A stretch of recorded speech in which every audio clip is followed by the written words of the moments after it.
Hello, welcome back to the studio with us in this series called Karma, Destiny and Choice. Today we will be looking at the thought-provoking subject entitled, Is God Neutral?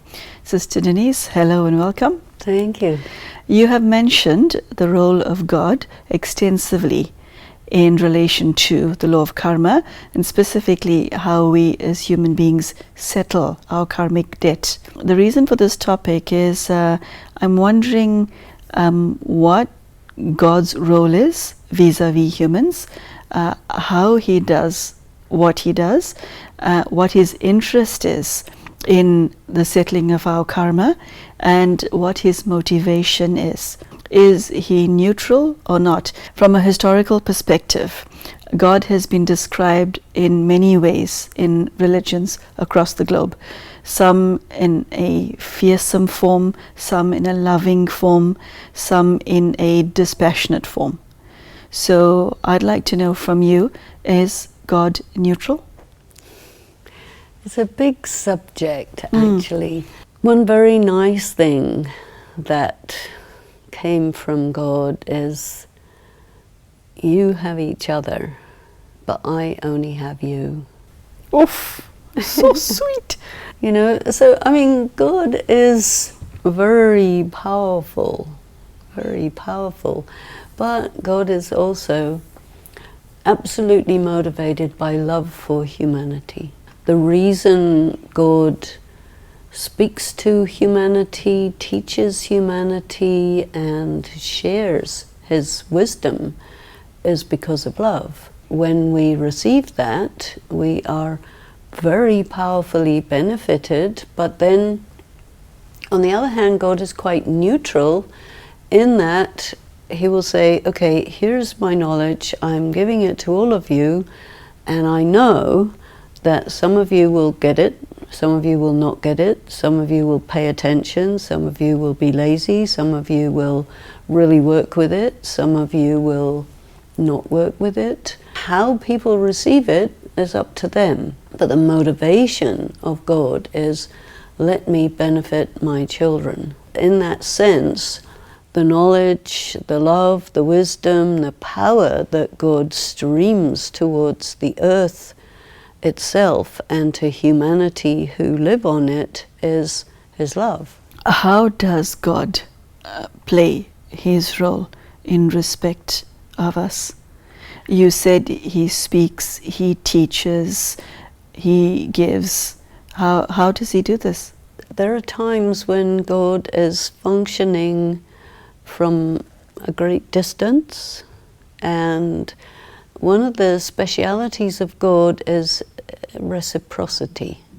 During the period of the time of religions, the great religions of the world, whenever people are addressing God with sincerity from their heart, definitely they will get a response and they will feel that it's coming from God. But the relationship is very much one of faith, seeking, trying to understand, and trying to live by what is understood as what God stands for. But there is a time which may correspond to what we might call the time of creation, where God and humanity actually have an encounter. To me, one of the, you can say, spiritual laws is that sooner or later every soul on earth has an encounter with God. And that encounter can be one of great love because the seeker has been seeking God. Finally, they meet like a lover and a beloved, and they just come together and spend time together, and that's a very beautiful meeting. Some have been against God, and when they have an encounter, it's not such a pleasant encounter. But nevertheless, anyone who comes to God with sincerity, no matter what their condition is, the encounter is that they will receive peace, relief, love, compassion, companionship, all of these things. So this moment of encounter with God is the moment or the time period where that soul absorbs from God whatever they can, and it's very individual. So you can't really say much about that, but that it definitely takes place. What God also does is he has to teach us. He is known as the intelligence of the wise. He is known as the giver of the third eye. And the third eye is also called the third eye of knowledge. So what we're talking about in this series and other series is, what does God say? You know, in Christianity it is said, in the beginning was the Word, and the Word was with God, and the Word was God, but they never say what he said. Whereas in India, you have the scripture of the Srimad Bhagavad Gita, in which God says a great deal. This tradition of God coming to humanity, coming to our level. What is our level? Is we are souls in bodies, and we communicate with each other through eyes, mouth, ears, all of these instruments of communication, body language, words, etc. So God has to come and use an instrument as a vehicle to communicate by words. And God will say, you are mine, and I am yours. And you will say, yes, and there's a relationship right there. But then God will say, okay, now, humanity, you're in trouble. You've called me to purify you. You called me to give you strength. You called me to relieve you of suffering and sin and all of this. So I've come for this purpose. And I open up a college, and you come and study. And so through the medium of Prajapita Brahma, he will speak. And what he says can be studied. And it's spoken in a very simple language, but it's very deep. Everyone will understand it the way they understand it, because it can be understood at a superficial level or at a very deep level. And the message of God to humanity is really fairly simple, but it is deep. And I think the main message of God is, think of yourself as a bodiless, genderless, cultureless, colorless being of light. And think of your body as a vehicle, which comes in colors. It could be male or female, it could be big or small or whatever. But you are not the body. This is not new information, but it's forgotten. Then God will say, I am not everywhere, as many of you have thought. I am somewhere. And where I dwell is in my region of light. And I've been tracking you and looking after you. And now finally I come to teach you. And so pay attention. Then he will say, your problem is you didn't understand the philosophy of karma. So I will explain it to you. So listen. When God teaches us how to work with our thoughts, words and deeds in such a way as to profit ourselves and benefit the world, this is really the essence of his message and his teachings. And this is why we're going into a lot of these details in this program, because there are many things to think about. What is our responsibility in all of this? In any relationship of two, it takes two to tango. Mm-hmm. How do we dance with God? Well, one thing is, God is a good dancer. That's good to know, yes. Yes. Even though he doesn't have a body, he dances. He dances. He dances, okay. Oh, yeah. That, curiously, is remembered in the symbol of the Nadaraja, is it not? Yeah. The dancing God. So, yes, within human spirituality, there's truth. I remember that image vividly from my childhood, a very important image in South Indian culture. Dancing knows very well how to relate. He relates, okay. I think that one of our problems and one of the consequences of not understanding the laws of karma is that we haven't understood how to have human relationships in a beneficial way. Instead of being mutually beneficial and creating relationships of harmony, we have done karma which has created relationships of bondage and suffering. God will interact with us very reciprocally. We love him, he loves us. We disregard him, he will be distant. We pay attention, he pays attention. This kind of thing. But also, God knows exactly how to behave, how to relate in such a way that the relationship is well. In our interaction, we don't know how to do this quite right because our love for someone is compromised by ego, by attachment, by greed, by so many things, by reactiveness, different negative emotions come in, impatience, all of this. But God is always correct. And when you interact with someone who's always correct, you become correct too. So this is one of the blessings, you can say, that you get from dancing with God. Sister Denise, human beings communicate via human language, of which there are many on earth. What language does God use to communicate, given the fact that he doesn't have one of these?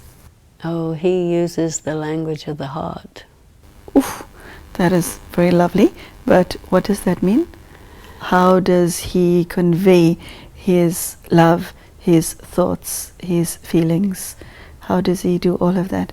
You know, we take an idea and verbalize it, but we don't have to. We can feel a thought, a non-verbal thought, and we can project it to another person, like love, good feelings. They will pick it up non-verbally, we send it out non-verbally. So there are many, many messages that don't have to be put into words. It's telepathic.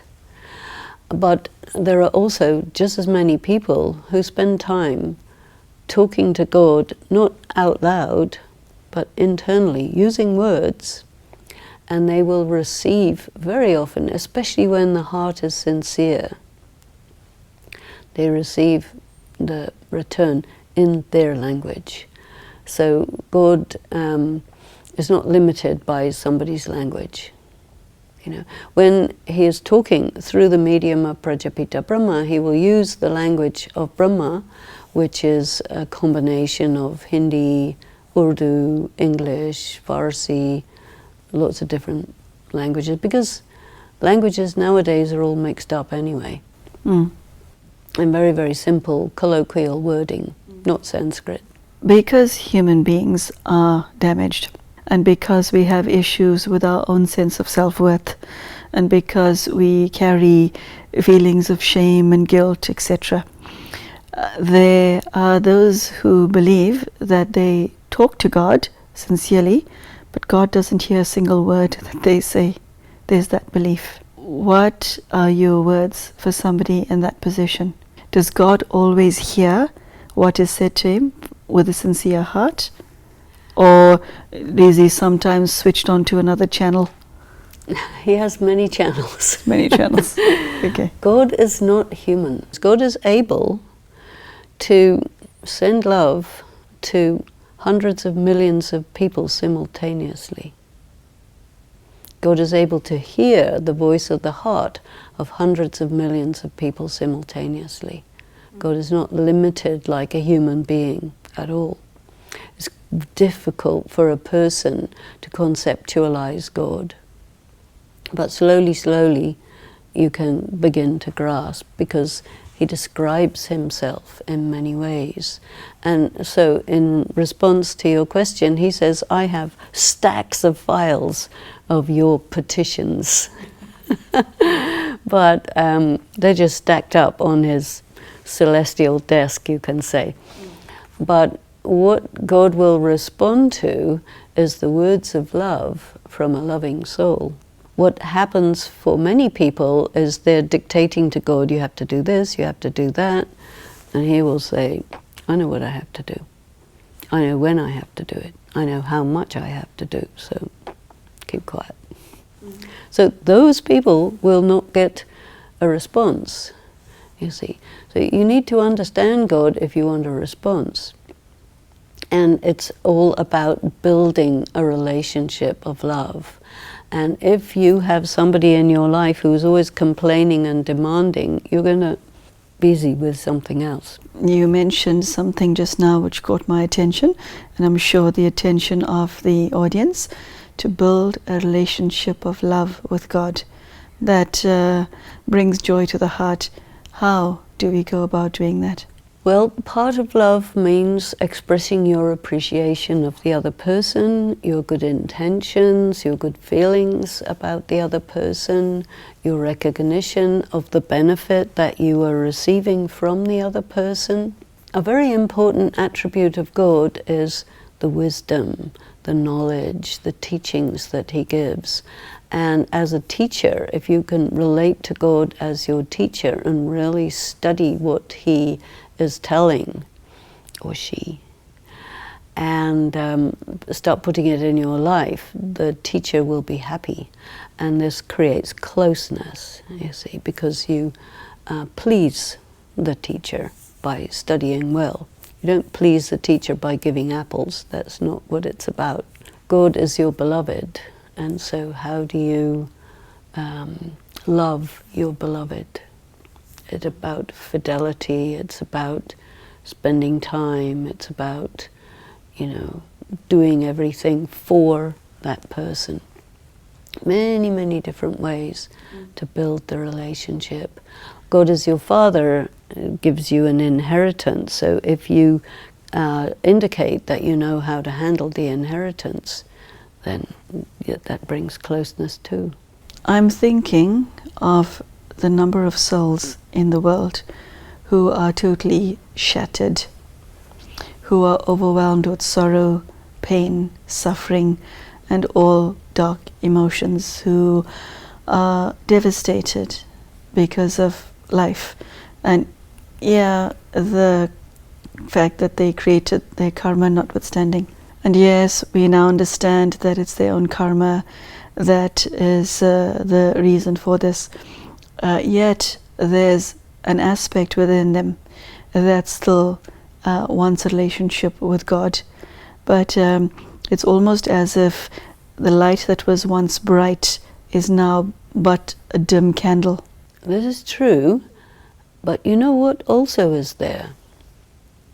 People in that condition, they very often are oriented towards God because they're nothing else. And they will have a lot of faith in God, and they will keep their hopes in God, and God will respond to that. And they will feel some help, some protection, some comfort. They will.